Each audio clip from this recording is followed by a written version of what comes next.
চাকরিতে পূর্ণবহালের দাবিতে অনির্দিষ্টকালের জন্য শিক্ষা প্রকল্প বন্ধের দাবিতে রোহিঙ্গা ক্যাম্পের এনজিও সংস্থা কুডেকের অফিসে যায় স্থানীয় চাকরিচ্যুত শিক্ষকদের একাংশ। সেখানে প্রথমে তর্ক বিতর্ক ধাক্কাধাক্কি চলে কিছুক্ষণ, এরপর হামলা চালায়।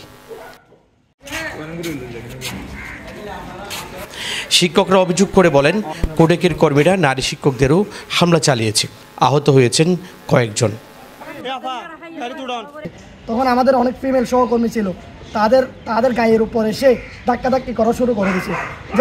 যখন গায়ের উপর আসতেছে তখন আমি গিয়ে প্রতিহত করতেছি। তখন আমাকে ওখানে দুজন ব্যক্তি এসে আমার সাথে টানা শার্ট গিয়া করে ছিঁড়ে ফেলতেছে। আমার শার্ট এগুলো ছিঁড়া পড়ে আমাকে ধাক্কা মারছে, আমি পড়ে গেছি। তারপর আমাকে ওরা কয়েকজন বের করে ফেলছে।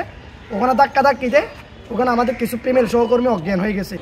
আমাদের উপর অ্যাটাক করে, আমাদের উপর হামলা করতে অ্যাটাক করার সাথে সাথে আমাদের মেয়েদের উপর হামলা করার সাথে সাথে যখন হামলা করে তখন আমাদের শামীম ভাই গেছে, যাওয়ার সাথে সাথে ওকে এখানে হাত দিয়ে উনি যেভাবে বলছে, উনি যখন ওনাকে আক্রমণ করে তখন আমরা মেয়েরা এগিয়ে যাই, মেয়েদের আঘাত করে। ওখানে আমাদের একটা ম্যাডাম ছিল, ওনাকে বেশি আঘাত করছে। তখন আমাদের ওই মহিলা টিচার যিনি এখন হাসপাতালে আছে ওনাকে মারছে, ওনাকে চেয়ার দিয়ে মারছে, তারপরে কিরঘুষা মারছে, চোখের মধ্যে রক্ত বেঁধে গেছে, এখন জমাট হয়ে গেছে।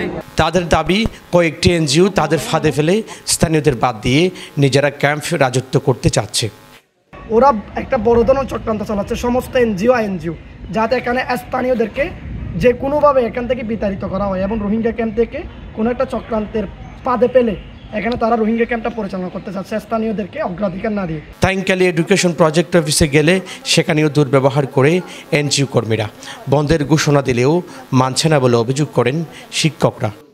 কথা হচ্ছে যে আপনাদের যদি ফিল্ডটা যদি বন্ধ থাকে আপনারা খাবার খেতে কীভাবে পারছেন? তখন আমাদেরকে বাধা দেওয়ার জন্য এখান থেকে পুলিশ প্রশাসন গেছে। তারপরে এখানে ব্র্যাকের একজন কর্মকর্তা, উনি নাকি ডিজিএফআই জব করে, তখন উনি আমার দুইজন টিচারের উপর খুবই রুড বিহেভ করেছে, একদম শাউটলি কথা বলেছে।